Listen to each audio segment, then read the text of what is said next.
Happy Monday, everybody. Welcome to the Brownwood Lions Coach Show here on KOXE. I am Derek Stuckley, along with Brownwood Lions head football coach, athletic director Sammy Burnett.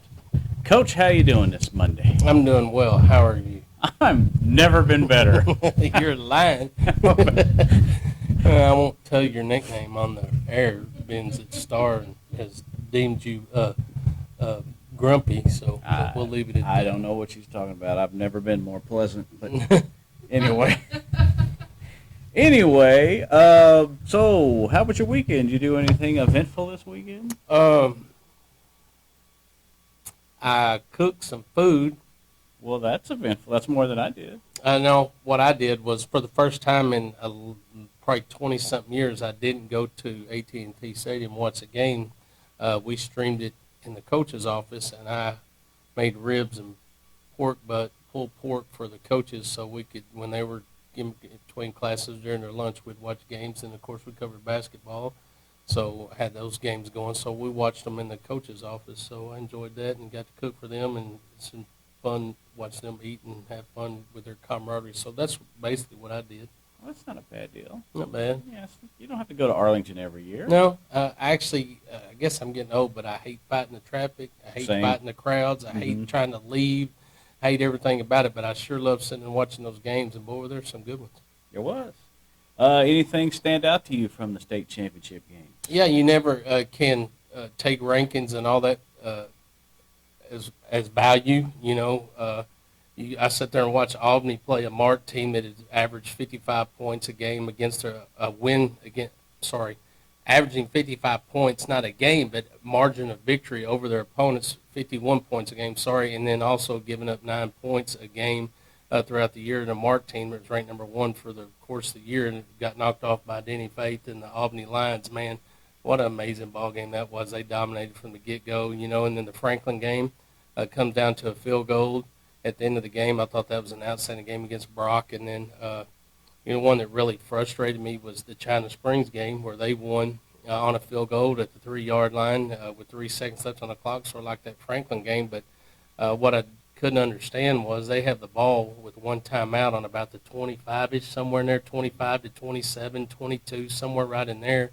They have one timeout, and you can tell they're not getting in a hurry. They're fixing to call a timeout and set up, maybe run one play, call a timeout, set up a 30-something yard field goal to try to win it. And then all of a sudden, Bernie started calling timeouts, and it allowed them to have about 4 or 5 more plays, and they were able to march down and they get a first down, they call a timeout. Still have their timeout. They run another play, get about 6-7 yards, they call a timeout again. They use their 3 timeouts, and then on the last one, China Springs still had a timeout. The kid runs down about the 6-yard line, runs out of bounds, which allows them to set the ball up and kick a field goal from the 3-yard line. So I was really frustrated with that, just because those kids had an opportunity to take that thing to overtime, possibly force them to kick a 30 to 35-yard field goal to win it instead of a 13-yard field goal or whatever it was. So other than that, I mean, that Duncanville game I thought was a phenomenal game. You know, Galena Park North Shore is talented. You look out there, they got athletes everywhere, and so does Duncanville. But, Coach Sample has been in the state championship 5 times and hadn't won one yet until this year. He won one against North Shore this year, and nothing's easy when you're trying to get that first one. But, I mean, they get the ball on their own about 6 or so, and they're in the shotgun, taking a snap and taking the knee. Next thing you know, he's a yard from the end zone, and now he's got to worry about getting the safety and get under center. I'm like, man, nothing's easy, but they were able to overcome that. To see Coach Samples, who's a great coach, a great man, has over 300 wins, get his first state championship was pretty neat to see. So I really enjoyed watching those games and seeing those kids, you know. But you look at Aledo, they won number 11, which is phenomenal.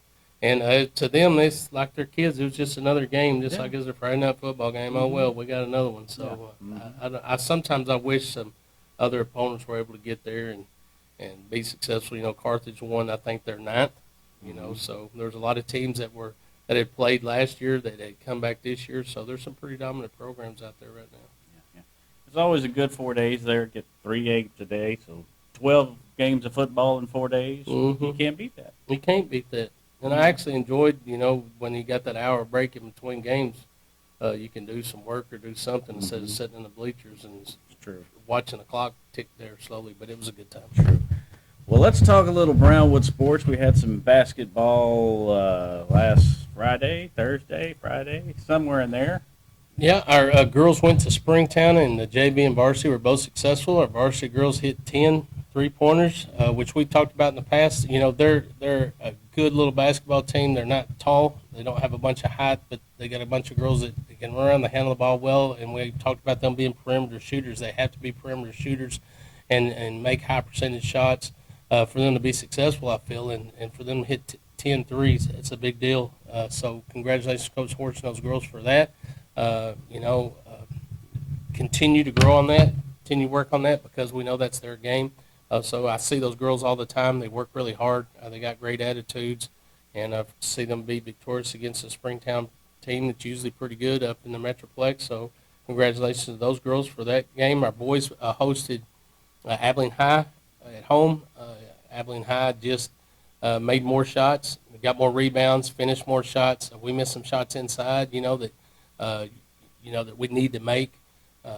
We have several kids that are still out. I know we had to bring Gage Sparks up from the JV to play at the varsity because we're so short on the point guard position. So he went out there and played extremely hard. And our kids play hard. They just didn't finish shots, and we weren't shooting from the perimeter like we usually do.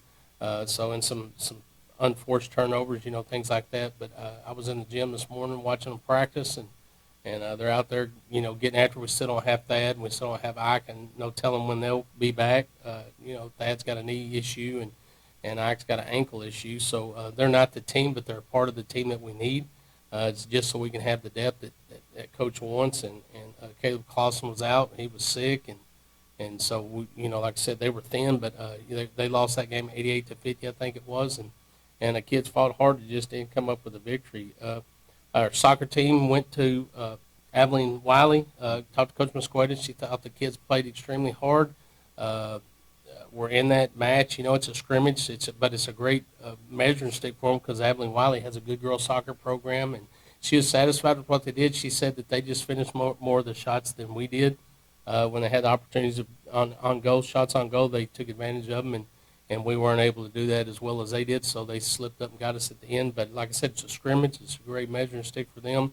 She's still very excited about where the girls are and what they have to offer and looking forward to the season. So I had an opportunity to talk to Coach Parker about the district and what he thought about the district and where we stood in the district, and he's really excited about that. And he said, there's some close teams there. If we can get healthy, we can finish on the boards and make those shots when we get in the paint and still shoot from the perimeter and not turn the ball over. He feels like they have a great opportunity to do well in the district, so that's good to see, and excited for that, when that time gets here. We got the Holiday Classic coming up December the 28th through the 30th. There's going to be a lot of games going on. Like I said, we'll still be limping on the boys' side, but it's a good opportunity for the girls to get out there, and they're going to play a lot of games, and you get to see a lot of basketball. From what I understand, they've done a lot of work to the Coliseum, so I'm excited to see what that looks like. And just go sit and watch some good basketball, the 28th through the 30th. The most important thing are the lights are better. Yeah, that's what I've heard. Yeah. So, and that is important. I know that last time I was in the Coliseum, they had a couple of lights fixed, and they were brighter, but it was a dim place. It was sort of like playing in a cave. So I'm excited to see the renovations that Howard Payne has made, and that's a shrine for me. I grew up in the Coliseum, so I really like that place and like to see that it's being renovated and still put to good use. We also have a lot of basketball the first couple of days of the week. Yeah, the girls played this morning. I hadn't got any results from Coach Schwartz. I hadn't seen her. They hadn't got back, or I hadn't seen them when they got back, so I haven't heard about them. But we'll get a report for their game against San Angelo Lakeview today. Tomorrow, the girls and boys will both be hosting. The girls will host Bangs. Those games tip off at about 10 o'clock. I think the girls wind up playing about 11 something. The boys play around noonish. But the girls are hosting Bangs here, and the boys are hosting Snyder. So I'm excited to see a little bit more basketball at Warren Gym, and both those contests will tip off about 10 o'clock in both gyms. So if you have nothing to do and you want to get out and watch a little basketball, please do so. Other than that, basketball today that went on today and tomorrow, that's all we have for the rest of the week. And, of course, we have to shut everything down for a 5-day period for UIL policy. So that'll happen, and then we'll pick it back up after Christmas and enjoy the Holiday Classic. talk a little girls soccer. How are things with boys soccer and powerlifting? Powerlifting, we got good numbers. I mean, it's really neat because we got several seniors that are going to stay and want to lift, and our boys work really hard in the weight room. What we've seen in off season and our testing was really exciting, and have a lot of participants. I think we had 17 girls, I think, come out for girls powerlifting, which is amazing. But usually you have 4 or 5, and that's about it. And boys side, we're going to have good numbers there.